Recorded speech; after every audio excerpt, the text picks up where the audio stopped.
Pembongkaran pagar laut di Tangerang telah rampung. Berikutnya adalah pihak berwajib dituntut membongkar siapa dalang di balik pagar laut Tangerang ini. Pagar laut sepanjang 30,16 km di perairan Tangerang, Banten akhirnya tuntas dibongkar.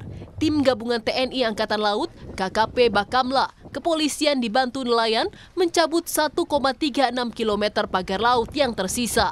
Dengan selesainya pembongkaran yang dimulai sejak 18 Januari 2025 tersebut, diharapkan nelayan bisa kembali leluasa melaut.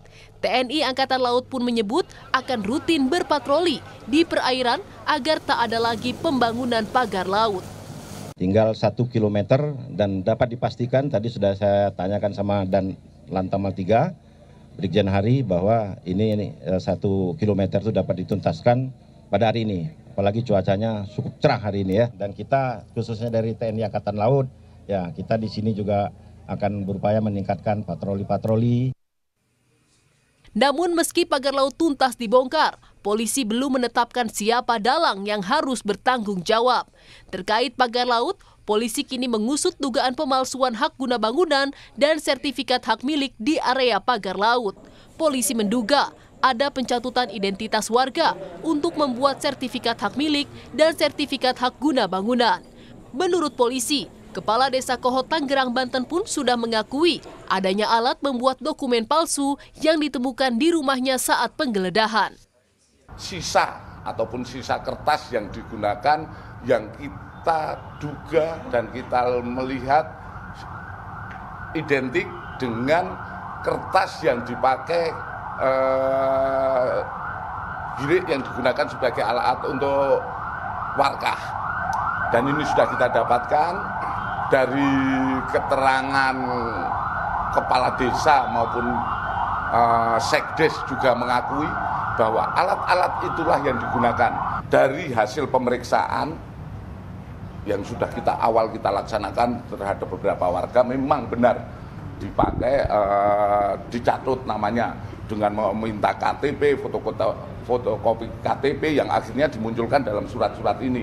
Sementara warga itu tidak mengetahui dan menyatakan tidak memiliki, menguasai tanah tersebut. Soal penerbitan SHM dan HGB di area pagar laut memang menimbulkan kecurigaan. Sebab Kementerian Kelautan dan Perikanan menegaskan area laut bukanlah area yang dapat diklaim kepemilikannya melalui SHM dan HGB. Sebelumnya, Menteri ATR BPN Nusron Wahid menyebut ada 238 sertifikat hak guna bangunan di area pagar laut Tangerang dan 17 sertifikat hak milik. Sebanyak 50 sertifikat telah dibatalkan. Wakil Menteri Agraria dan Tata Ruang Osi Dermawan menyebut pihak internal kementerian yang terlibat pembuatan sertifikat palsu di area laut sudah disanksi administrasi. Dia menyerahkan proses hukum para oknum di ATR BPN kepada kepolisian. Sementara warga kampung Alarjiban, Desa Kohot, Tangerang, Banten menyebut Kepala Desa Kohot dan Sekretaris Desa Ujangkarta tak terlihat lagi sejak inspeksi mendadak Menteri ATR BPN Nusron Wahid. Warga pun membentuk tim jika sewaktu-waktu dibutuhkan polisi untuk mencari Kades dan Sekdes Kohot. Menurut mereka, Kades dan Sekdes harus diperiksa atas dugaan pencatutan identitas warga dalam pembuatan sertifikat area pagar laut. Kami curiga kemana ini, atau ada yang mengemanakan seperti itu ya kira-kira. Jadi dibuatlah laskar. Kalau memang itu dibutuhkan, apabila itu dibutuhkan kami siap. Dan setelah ada penetapan DPO, ya, yang akan kita gali lagi lebih serius keberadaan arsen. Meski pagar laut sudah dibongkar tuntas, proses hukum untuk mencari siapa yang bertanggung jawab harus tetap dilanjutkan. Tim Liputan Kompas TV.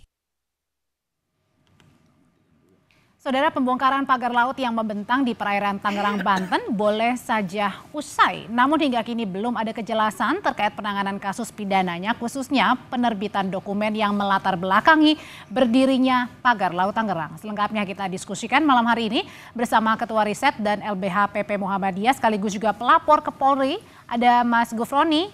Selamat malam Mas Gufroni. Selamat malam Mbak Audrey. Dan telah bergabung juga di sebelah saya ada Ketua Umum BKN, Rofi'i Muklis. Malam, Bang Rofi. Selamat malam, sehat semuanya Bang Gufroni, sehat ya. Sehat, ya. Ya, saya mau ke Bang Gufroni dulu nih sebagai pihak pelapor. Bang, jadi Anda, Mas Gufroni ini melaporkan terkait dengan pemalsuan dokumen. Apa saja yang dilaporkan, buktinya apa, siapa yang dilaporkan? Oke, jadi sebenarnya ini bukan laporan ya, tapi pengaduan. Dan pengaduan ini kan terkait dengan persoalan pemagaran laut. Jadi bukan soal pemalsuan dokumen. Jadi pemalsuan dokumen ini kan hasil penelusuran yang dilakukan oleh tim dari Mabes Polri.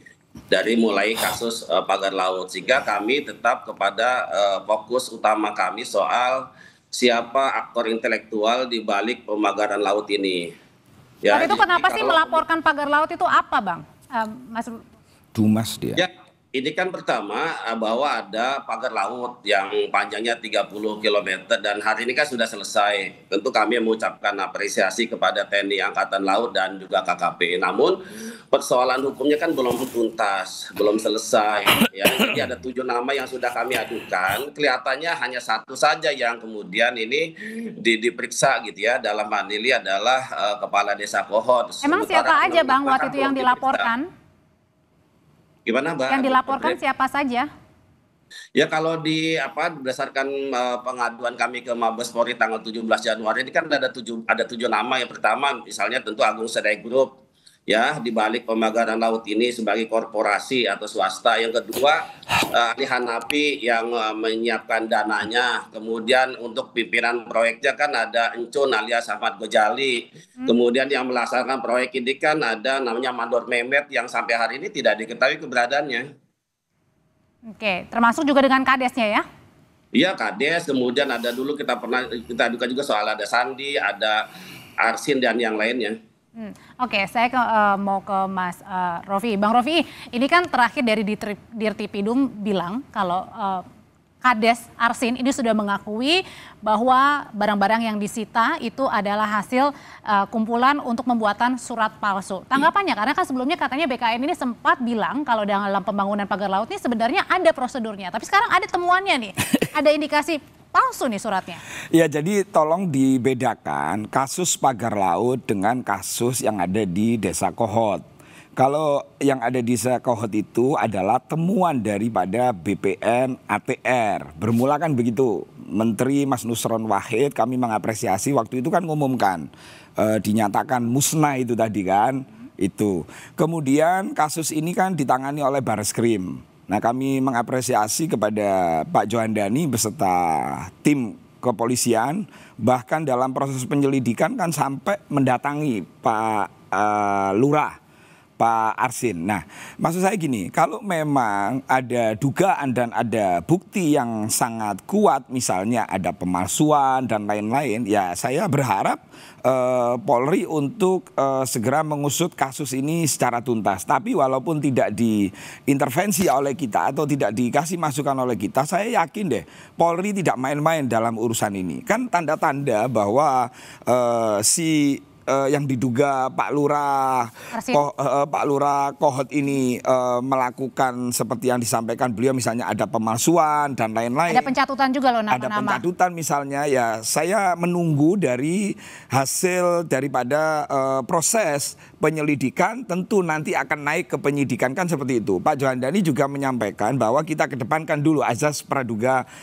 tidak bersalah. Jadi biar langkah-langkah Polri ini enak, tidak ada intervensi apapun, bahwa ini adalah murni persoalan hukum, tidak ada tekanan publik, tekanan massa. Nah, itu baru keren. Tapi nampaknya kalau tidak ada tekanan publik juga ini susah diungkap juga nih, karena kan pagar lautnya sudah berbulan-bulan yang lalu ini.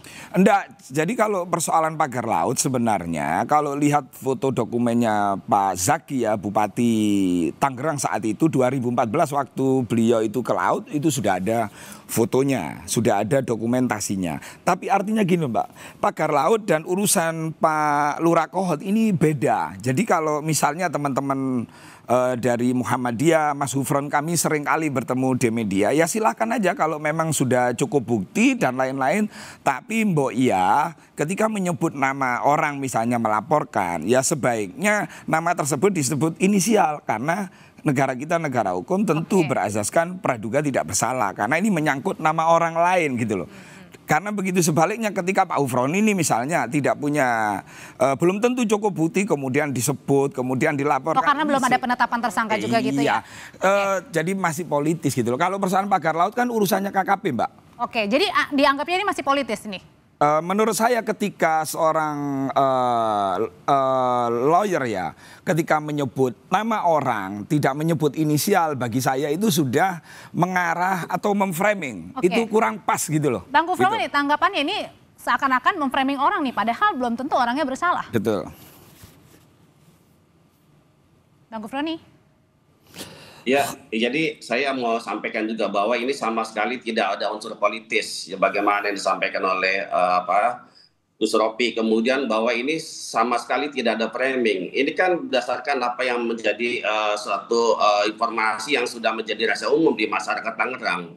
Bahwa nama-nama itu memang sudah sangat familiar di masyarakat, khususnya mereka yang terdampak dari proyek PSN PIK 2. Dan yang kami sampaikan itu kan bukan LP, bukan laporan polisi, tapi sifatnya pengaduan.